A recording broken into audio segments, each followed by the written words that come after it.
Rachel Vaughan is Head of Operations at the European Association of Service Providers for Persons with Disabilities. We are currently at a conference in Budapest upon invitation of your Hungarian member organization.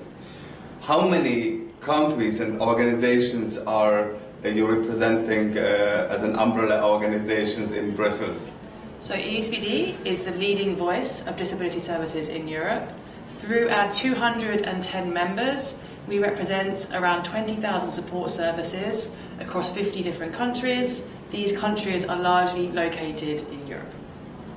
You mean European Union and the UK? The European Union and also further afield. If we were to speak technically, we would talk about the Council of Europe area, so that would also include the UK, Albania, Georgia, Moldova, so spanning further than the European Union.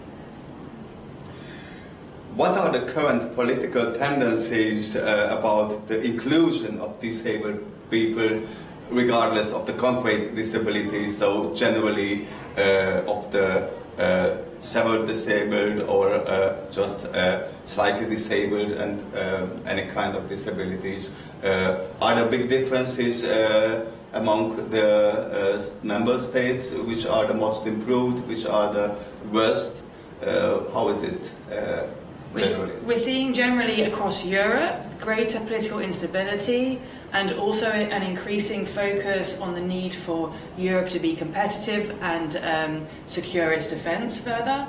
And so with this, we're seeing inclusion drop slightly further down the agenda. And for us at ESPD, it's very important that we ensure that Europe remains on track, ensuring that nobody is left behind. With that, we see that many challenges that are being faced across Europe are the same from country to country as they move towards inclusion. And that gives us a lot of opportunity to learn from each other and see how people are overcoming challenges in one country and see how we can transfer that to another country and they can learn. And for us at ESPD, this is really a core part of our work of creating a community of like-minded organisations, together identifying and exchanging innovative practices and being able to deliver higher quality services to people with disabilities. How can you do your lobbying work? Are there certain politicians or parties which are cooperating with closely? And if yes, then who are eventually these politicians? Maybe also from a personal aspect, having some connections to this topic, like being disabled himself or herself, like there are some MEPs with some disabilities or national level politicians with disabilities. Are you involving especially these kinds of politicians or generally the political spectrum to make your push on the political level stronger? A key part of our work is supporting the policy development process, ensuring that people with disabilities are able to fully enjoy their rights and that the support service framework is there to enable them to do that.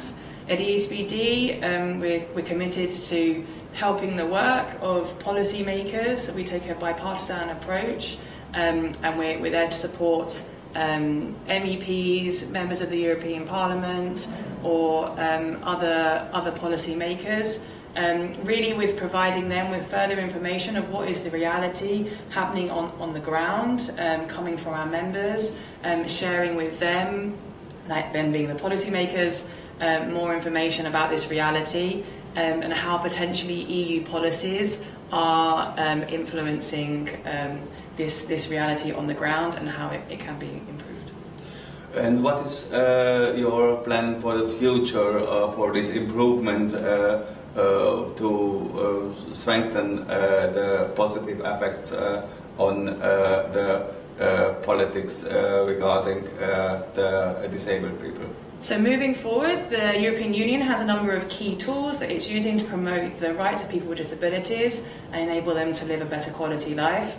A key one of that is the European Disability Strategy that started in 2021 and is running till 2030. We just heard from the European Commission last week that there will be more activities taking place within the strategy starting from next year. So we're really looking forward to seeing the work of the Commission and supporting them in implementing this work and thus achieving the goals of the strategy.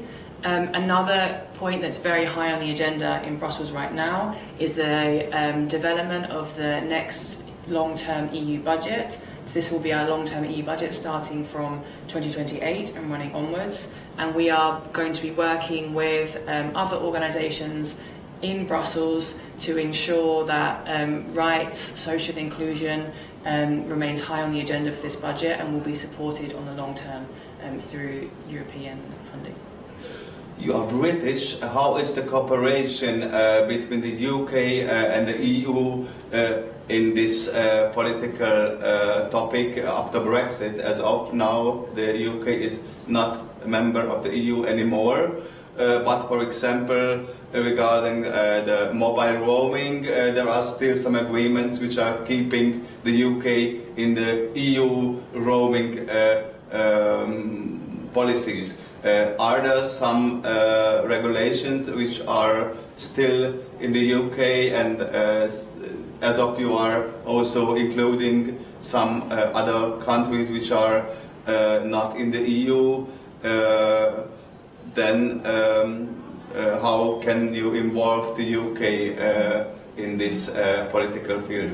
From a policy perspective, with initiatives like the European Disability Strategy, yes, the UK and other countries do not fall under the remit of this strategy.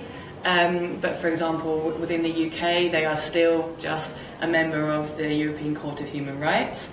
From a perspective of ESPD, our UK members and other members outside the EU are a very, very core part of our membership, our community. We are still working towards the same goals. They still face the same challenges as us, and so we are still working with them, learning from them, exchanging with them how we can together and also in our individual countries move forwards to improving the support for people with disabilities.